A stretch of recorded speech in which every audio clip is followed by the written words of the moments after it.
I, Nebuchadnezzar, was tranquil in my house and vigorous in my palace. I saw a dream that frightened me, and my thoughts upon my bed, and the visions of my head bewildered me. I issued a command to bring before me all the sages of Babylonia, so that they should make known to me the interpretation of the dream. Then the necromancers, the astrologers, the Chaldeans, stargazers, and the demonists came. I related the dream before them. They could not make known its interpretation to me. At last there came before me Daniel, whose name is Belteshazzar, after the name of my God, in whom is the spirit of the holy God, and I related the dream before him. Belteshazzar, chief of the necromancers, since I know that the spirit of the holy God is in you, and no secret is hidden from you, this is the vision of the dream that I saw. Tell us interpretation. These were the visions of my head. Upon my bed I was watching, and behold, a tree in the midst of the earth. The height of it was great. The tree grew and became strong. Its height of it was great. The tree grew and became strong. Its height reached to the heavens. It was visible to the end of the entire earth. Its foliage was beautiful, and its fruit plentiful. There was food for all in it. Under it, beasts of the field took shade, and the birds of the heaven nested in its branches, and all flesh was fed from it. In the visions of my head upon my bed I was watching, and behold, a holy angel came down from heaven. He cried out loudly and said, thus, chop down the tree and cut off its branches, cast down its foliage and scatter its fruit. Let the animals move away from under it, and the birds from its branches. However, leave its major roots in the ground, secured with a band of iron and copper. In the herbage of the field, let it be washed by the dew of heaven, and let its lot be together with the beasts in the grass of the earth. It will change its heart from that of a man, and a beast's heart will be given to it, and 7 periods will pass over it. The matter is by decree of the angels, and the sentence is by word of the holy ones, so that all living beings may know that the Supreme One rules over the kingdom of man, giving it to whoever he wishes, and appointing the lowest of men over it. This dream I saw, I, King Nebuchadnezzar, and you, Belteshazzar, tell its interpretation, because all the sages of my kingdom are unable to make the interpretation known to me, but you can, for the spirit of the holy God is in you.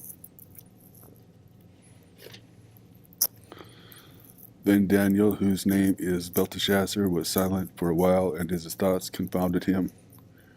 The king exclaimed and said, Belteshazzar, let the dream and its interpretation not bewilder you. Belteshazzar replied and said,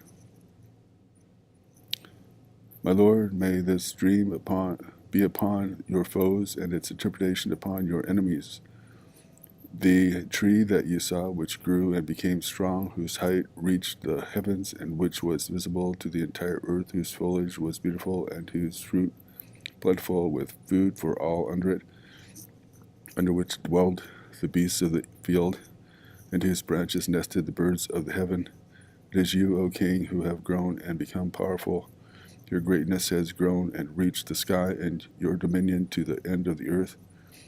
And that which the king saw, a holy angel came down from heaven and said, chop down the tree and destroy it, but leave its major roots in the ground, secured with a band of iron and copper in the herbage of the field. It will be washed by the dew of heaven, and its lot will be with the beasts of the field, until 7 periods pass over it.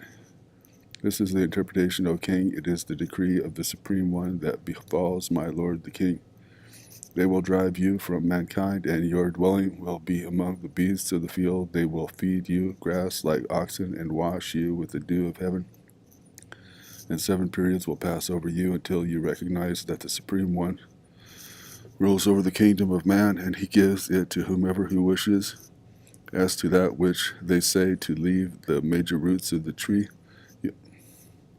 your kingdom will remain for you after you recognize that heaven rules. Nevertheless, O king, Let my advice be acceptable to you. Redeem your sin through righteousness, and your iniquities through kindness to the poor.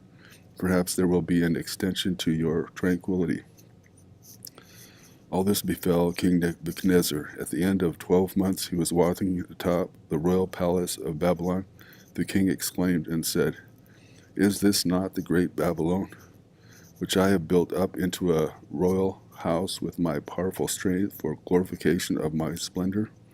While the words were still in the king's mouth, a voice fell from heaven. To you, King Nebuchadnezzar, we say the kingdom has departed from you. We are driving you from mankind, and your dwelling will be with the beasts of the field.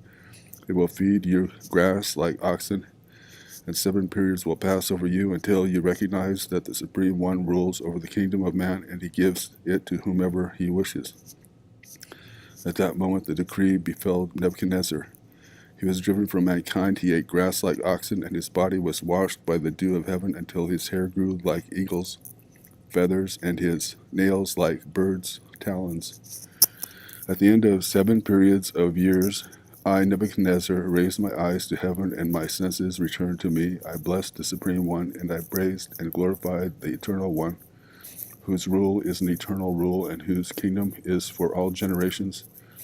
All the inhabitants of the earth are reckoned as nothing, and he acts according to his will with the host of heaven and the inhabitants of the earth. There is no one who can stay his hand or say to him, What have you done?